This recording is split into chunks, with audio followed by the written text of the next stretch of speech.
अरे पीछे नहीं आना वहाँ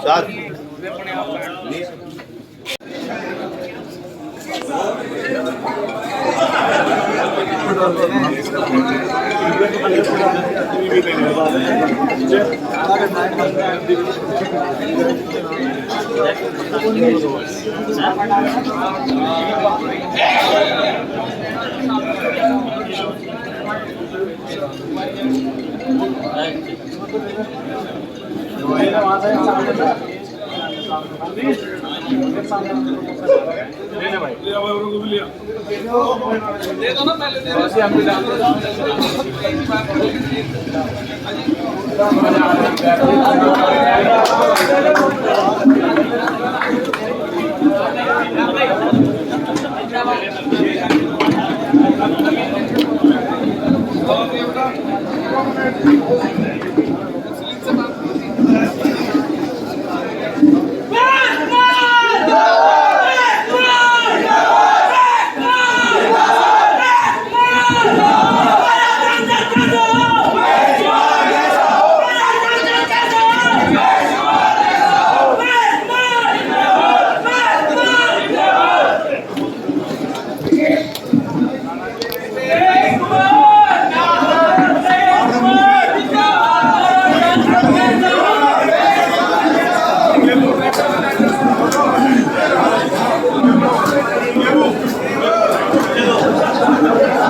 मध्य प्रदेश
बैठ जाओ भाई, बैठ जाओ सब लोग, चलो बैठो, बैठ जाओ।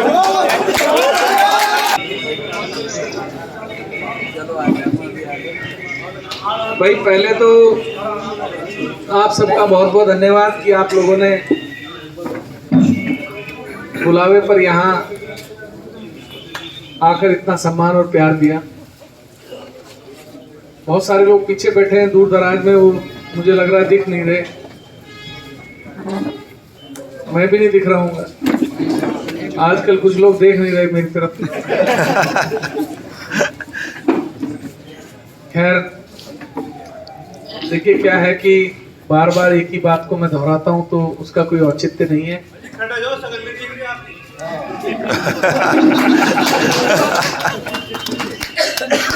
बार बार एक ही बात को मैं दोहराता हूँ, उसका कोई औचित्य नहीं है।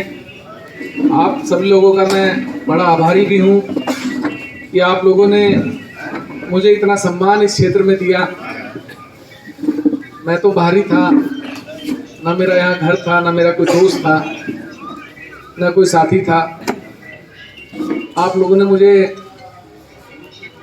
अच्छे दोस्त के रूप में, अच्छे सहयोगी के रूप में, अच्छे साथी के रूप में, अच्छे कार्यकर्ता के रूप में इतना समर्थन और प्यार दिया कि हम लोग निर्दलीय जीते। और ये जीत, मैं हमेशा एक ही बात कहता हूं कि मेरी नहीं है, क्योंकि मैंने कोई ऐसा करिश्मा या चमत्कार नहीं किया था कि हम निर्दलीय जीत जाते। ये यहाँ बैठे हुए हर व्यक्ति की जीत है, हर उस कार्यकर्ता, उस सहयोगी साथी की जीत है जिसने ना दिन देखा, ना रात देखी, ना भूख देखी, ना प्यास देखी, दिन रात भागता रहा, दौड़ता रहा। आज मैं अभी एक सभा में रुड़की में था, तो वहां जब मैं चलने लगा तो मुझे एक लड़के ने कान में आके कहा, साहब मैंने तो एक मोटरसाइकिल नहीं खरीद ली है और आपके लिए वर्करी करूंगा चाहे मेरा घर बिक जाए।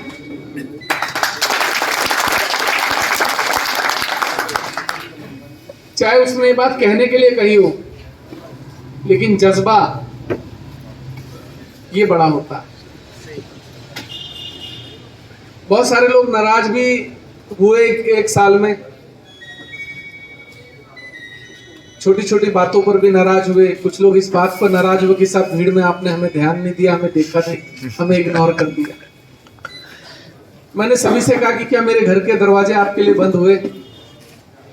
क्या भरी 100 लोगों की, 200 लोगों की भीड़ में अगर मैं आपको नहीं देख पाया तो क्या मेरा प्यार आपके लिए खत्म हो गया या आपका प्यार मेरे लिए खत्म हो गया? कुछ लोगों को मैं काम नहीं दे पाया, वो मुझसे नाराज हो गए कि साहब आपने मुझे काम नहीं दिया। तो मैंने एक बात पूछी कुछ लोगों से कि क्या ठेकेदारी के लिए मुझसे जुड़े थे? मैंने पूरी कोशिश की कि चाहे निधि हो, चाहे जिला पंचायत हो, चाहे अन्य हो, सभी से कहीं ना कहीं हमारे कार्यकर्ता, हमारे सहयोगी, हमारे साथी लाभान्वित हों। जो पैसा पहले कमीशन खोर खाते थे, दलाल खाते थे, ठेकेदार खाते थे, वो आम आदमी के पास जाए, वो मेरे उस हर कार्यकर्ता, सहयोगी, साथी के पास जाए जो आदमी किसी उम्मीद से जुड़ा था। लेकिन इस बात से नाराजगी ना ले कि काम नहीं, क्योंकि ये सोच के आपने मुझे विधायक नहीं बनाया था कि हम ठेकेदार बने।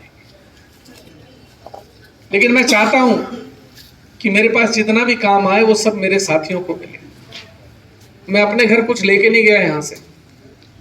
1 साल का मेरा इतिहास उठाकर देख लीजिए, जब से आपने मुझे विधायक बनाया है, कोई अगर 1 रुपया भी मुझे कह दे कि मैं उसका गुनाहगार हूं, जो सजा आप देना चाहें उसको मुझे मंजूर।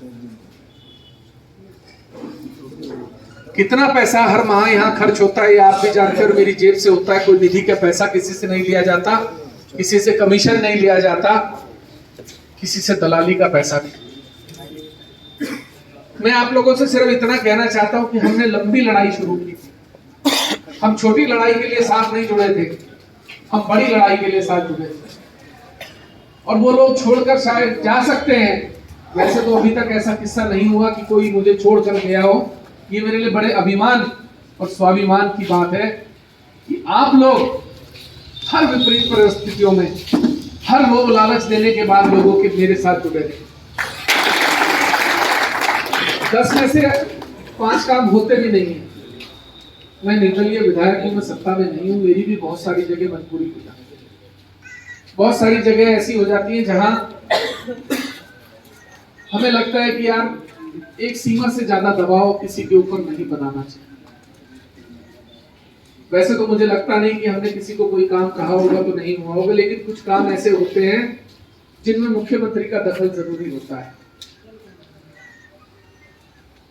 अब मैं रोज मुख्यमंत्री के आगे गिड़गिड़ाने नहीं जा सकता। मैं रोज 4 लोगों को उठाकर ये दिखाने की मुख्यमंत्री मुझे जानता है, मैं नहीं जा सकता। मैं रोज किसी के आगे हाथ नहीं फैला सकता कि आप ये काम करें। जो काम मेरे फोन से हो सकता है, जो काम मेरे जनपद में कहीं बिना जाए, सरकार में बिना कहीं जाए हो सकता है, काम होते हैं। आप बहुत सारे लोग यहाँ मौजूद हैं जो इस बात को जानते हैं कि फोन पर ही काम होते हैं, हमें जाकर दिखाने की जरूरत नहीं।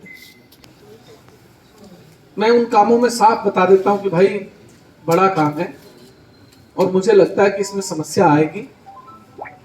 मैं झूठ नहीं बोलता किसी से कि चले जाओ, बात हो गई। मैं देखता हूं नेताओं को, मंत्रियों को कि हाँ मेरी बात हो गई, मैंने कह दिया, देख लेना, हो जाएगा, कल आ जाना, मेरी बात हो गई थी, मैंने बोल दिया। ये झूठ मैं नहीं बोल सकता। मैं किसी उस व्यक्ति से, अपने सहयोगी साथी से झूठ नहीं बोल सकता जो मेरे साथ दिन रात रहा हो, जो मेरे घर, मेरे यहाँ बड़ी उम्मीद लेकर आता है, मुझसे कहता है कि विधायक जी काम, मैं उसे कैसे गुमराह करूं, उससे कैसे झूठ बोलूं। हाँ, मैं भी घाघ नेता होता, मैं भी चादर और डंडे और चादर बिछाकर, डंडे उठाकर, झंडे उठाकर नेता बना होता तो शायद मैंने भी ये झूठ सीख लिया होता, लेकिन मैं सीख नहीं पाया। मैं जो करता हूं दिल से करता हूं, मैं जबरदस्ती कुछ नहीं करता। ये लोग, आप लोग अभी तक समझ गए। मैं जबरदस्ती झूठे फोन उठाकर, हाँ भाई तुम कैसे हो, तुम कैसे हो, अरे भाई जो मेरे दिल में है वो तो है ही ना। 4 दिन बात नहीं होगी। एक अंग्रेजी में कहावत है कि डिस्टेंस डजंट मेक अपार्ट। दूरियां दिलों के फासले नहीं बनाती। आपका कोई रिश्तेदार, आपका कोई भाई विदेश जाकर नौकरी करने लगता है, आपसे उसका संवाद 1-1 महीना नहीं होता, तो क्या रिश्ते खत्म हो जाते हैं? नहीं खत्म।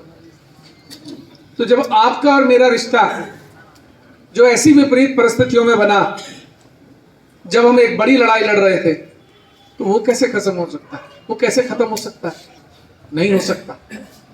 लेकिन कुछ लोग अपने मन में ये वहम पाल लेते हैं, भाई विधायक जी हमारी तरफ देख नहीं रहे, विधायक जी ने हमें बुलाया नहीं, विधायक जी ने हमसे बात नहीं करी। तो क्या मेरे देखने से, मेरे बात करने से, आपको एक बार ना देख लेने से मेरा आपका रिश्ता खत्म हो जाएगा? गलत फहमी से अपने दिल से निकाल। मुझे बड़ी तकलीफ होती है जब मुझे कोई फोन करके कहता है कि साहब फलाना ऐसा कह रहा था। मैंने कहा मेरे पास आया था क्या? घर बैठ के अगर आप कयास लगाएंगे, घर बैठकर अगर आप मेरे बारे में अपनी धारणा बनाएंगे, तो दुनिया तो बनेगी। मैं भी किसी को एक बार मनाऊंगा। बहुत सारे लोग ऐसे हैं जिन्हें मुझे रोज मनाना पड़ता है, लेकिन अंत में एक दिन ऐसा आएगा जिस दिन मैं भी हाथ छोड़ दूं, क्योंकि उसे एक को रोज 10 बार मनाने से अच्छा मैं बाकी 10 को मना के रखूंगा। कुछ लोगों को ये लगता है कि रोज छोटी छोटी बातों में, विधायक जी ने फोन नहीं उठाया, विधायक जी ने हमें देखा नहीं, विधायक जी ने ऐसा कर दिया। अरे भाई, विधायक जी की हालत भी तो देख लो। विधायक जी सुबह से उठ के रात को 1 बजे तक भागम भाग लगे रहते हैं। सरकार से भी झगड़ा है, पूर्व मुख्यमंत्री भी बहुत सारे दुश्मन हैं। बहुत सारे नेता इस जनपद में मेरे दुश्मन हो गए। शायद सामने ना बोले, क्योंकि वो भी जानते हैं कि सामने बोलना आसान नहीं, मुश्किल है। कितनी परिस्थितियों से लड़ना है, काम धंधा भी देखना है। सारे चैनल जो है मेरे, वो इस समय नुकसान में चल रहे हैं। जब मैं चुनाव लड़ने आया था तो मेरे सारे चैनल प्रॉफिट में थे। समाचार प्लस उत्तर प्रदेश, उत्तराखंड में 172 करोड़ रुपए का नुकसान। बाकी चैनलों में भी किसी में 30 का, किसी में 20 का, किसी में 25 का नुकसान। लेकिन मैंने उस नुकसान को नजरअंदाज किया। मैंने कहा नहीं, मैं अपने लोगों के बीच में रहूंगा। पैसा तो फिर कमा ले, पैसा कमाना कौन सी बड़ी बात है, जिंदगी में कमाया ही है। बहुत नीचे से यहाँ तक आए हैं, बहुत संघर्षों के बाद यहाँ आए हैं, बहुत सारी विपत्तियां, बहुत सारी परेशानियां झेल कर यहाँ आए, बहुत बड़ी बड़ी लड़ाइयां लड़कर यहाँ आए। मैं चाहता हूं कि हम लोग एक ताकत के रूप में इस जनपद में उभरें, इस प्रदेश में उभरें। लोग गलियों की सोचते हैं, लोग ब्लॉक की सोचते हैं, लोग विधानसभा की सोचते हैं। मैं बड़ी सोचता हूं। जहां लोगों की सोच खत्म हो जाती है हमारे विपक्षियों की, उससे भी 10 किलोमीटर आगे से सोचता हूं। जहां वो सोचते हैं हमने उमेश कुमार को फंसा लिया, वहीं मुंह की खाते हैं। मैं चाहता हूं आप लोग भी मेरे मजबूत स्तंभ हैं, आप मेरे सहयोगी, आप मेरे साथी हैं। आप लोगों के बिना चलना तो संभव नहीं है। आप लोगों को छोड़कर मैं आगे नहीं बढ़ सकता। मैं उन नेताओं में नहीं हूं जो अपने समर्थकों को, अपने सहयोगी, अपने साथियों को छोड़कर आगे बढ़ जाते हैं, जो सोचते हैं 10 गए तो जाने दो, 20 नए आएंगे। नहीं, जो सबसे पहले मेरे पास आए थे, जो सबसे पहले मेरे साथ जुड़े थे, मेरा अंतिम प्रयास ये रहेगा कि मेरी अंतिम लड़ाई तक वो लोग मेरे साथ रहें।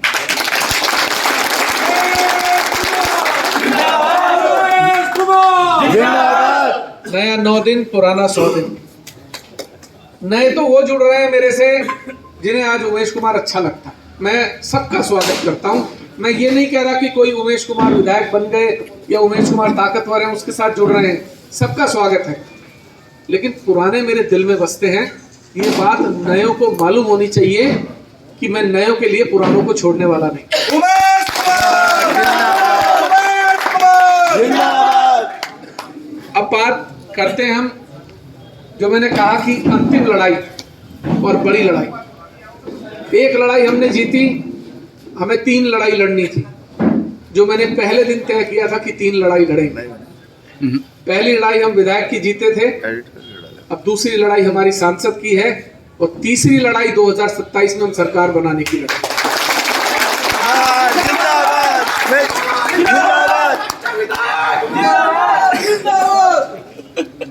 मैं आप लोगों के सामने कोई बात छुपाता नहीं हूं, आप अच्छे से जानते हैं, और ना मैं छुपाकर आप लोगों पे कोई फैसला लादना चाहता हूं।